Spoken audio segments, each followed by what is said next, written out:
Hello everyone, আসসালামু আলাইকুম, good morning.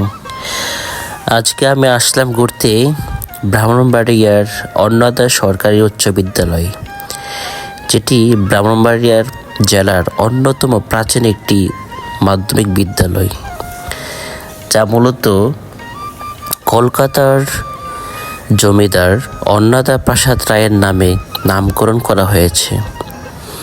এই প্রতিষ্ঠানটি কুমিল্লা শিক্ষা বোর্ডের অধীনে পরিচালিত হয় এবং এখানে বিজ্ঞান ও মানবিক ও বাণিজ্যিক শাখায় পাঠদান করা হয়। শহরের প্রধান বিদ্যাপীঠ হিসেবে পরিচিত এবং এটি 2025 সালে 150 বছর পূর্ণ করেছে।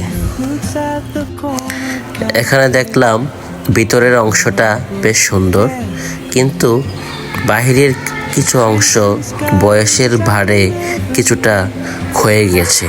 তারপরও জায়গাটি এবং এই স্কুলটি দেখতে অনেক সুন্দর।